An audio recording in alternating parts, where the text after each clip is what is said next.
Wow. You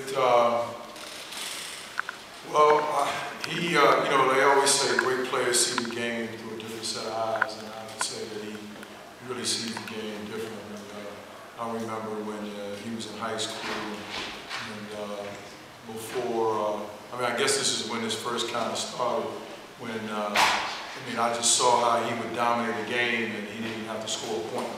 And he's kind of a throwback. And, you know, you want to try to get the younger guys to understand that the game is really simple, that the players make it hard, people make it hard. And, you know, this was for the first time recently during the USA Basketball, they had an article on him, and I thought it really got in depth on how he sees the game. And he talked about how right before he gets an outlet pass, he takes a mental picture and he knows where everybody is, and he thinks about the different things that can happen.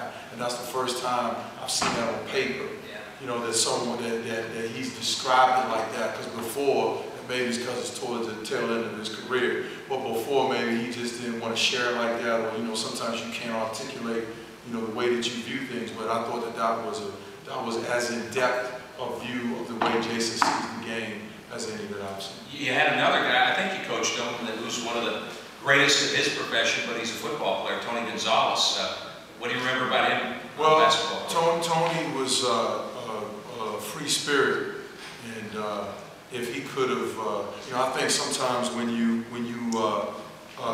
take your focus off of the main thing, it allows you to really have some success. I know that sounds kind of funny, but Tony would play basketball tomorrow if they allowed him to. So his real love is basketball, but obviously he realized that he could do a little something. He could cash a check in football, right?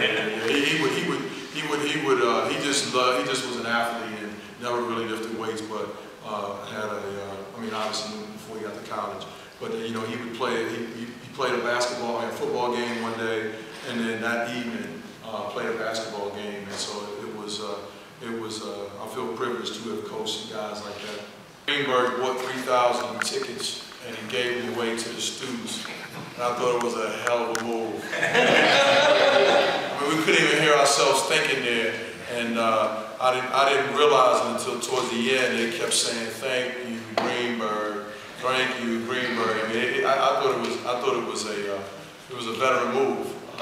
So he brought them, and the place was packed. And Malcolm Delaney, who's from Baltimore, said, "Coach, man, this is the loudest that has ever been in here." And I thought that was a senior move for sure.